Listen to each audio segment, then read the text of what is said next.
Here we are, Oxford Circus, April 15th. Wow, I'm glad to be here with you in Oxford Circus today, where we challenge the circus of lies that is our political system and most of the mainstream media. So we've come out on the streets today to raise the alarm. We knew climate change was coming, but we didn't know how fast. We've woken up to a warm dawn in what is now a dangerously hot century. You all know that forests around the world are catching fire, harvests failing, animals and insects are dying in vast numbers, in ways that were never predicted by our experts. The energy trapped in our oceans today, because of the carbon in our atmosphere, is equivalent to about 6 atomic bombs going off every second. That is an amount of energy, warming and turbulence in our system that we cannot turn off. And of course, last year we saw how this chaotic weather now poses a threat to our own livelihoods. In the UK and many European countries, production of vegetables and grains fell by over about 20% because it was so hot and dry. Now imagine if that happens year upon year from now on globally, or even worse. So if the authorities think today is a bit of a headache, just imagine if we were all really hungry right now.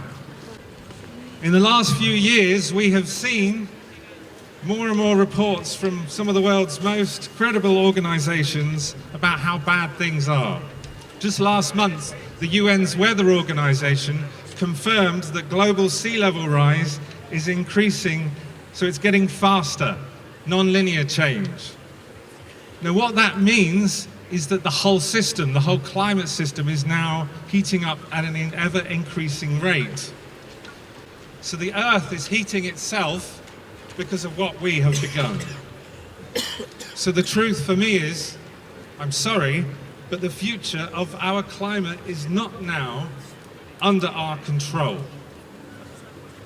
So what do we do? Go home? No. We gather and rebel, not with a vision of a fairy tale future where we fix the climate, but because it's right to do what we can, it's right to try and reduce harm, it's right to try and save what we can, and it's right to try and live the way we believe in. To try and come back to sanity and love. Because the truth is we're scared, but we're brave enough to say so. The truth is we're grieving, but we're proud enough to say so. The truth is we're traumatized, but we're open enough to say so. We are angry, but we are calm enough to gather and to call others to join us. So we're here to demand that the government wake up to the truth for themselves and then start a real dialogue on what it is we must do now. Since Al Gore's film in 2006, we've all been told to do our bit. I can switch off a light, but I can't switch off consumer society and a debt-based economy that requires us to keep eating up the planet just to service our debts to the bank. Our climate crisis was always a political challenge, and this movement, the Extinction Rebellion, is now making that known.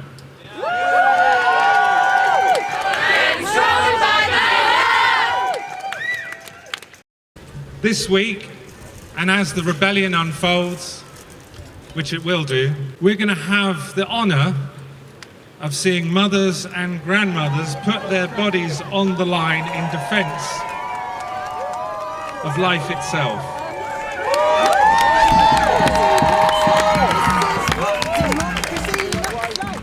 So to our wonderful friendly policemen here today, that's in defense of your children. So I see the mothers and grandmothers risking arrest today as our elders.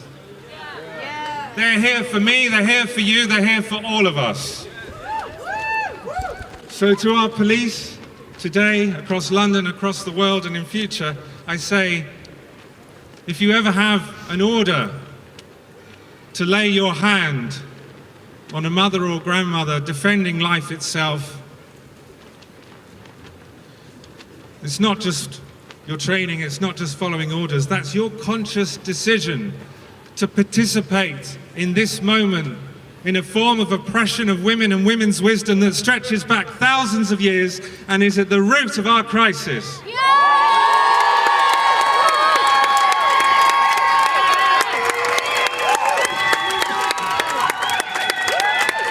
All of us can remove ourselves from this chain of destruction, whether we have a job in the police or not.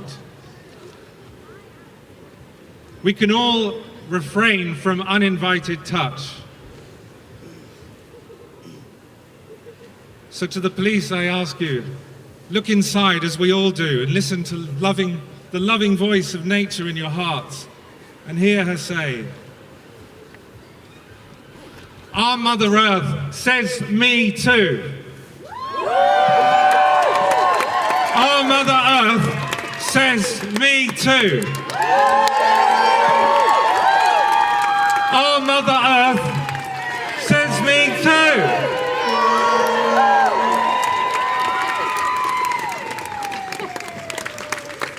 We will not accept this mass extinction quietly. We will not accept the threat of our own extinction quietly. We may not succeed in shaping the future, but we can succeed in living our truth today. Living it louder, living it prouder, and living it together. Thank you.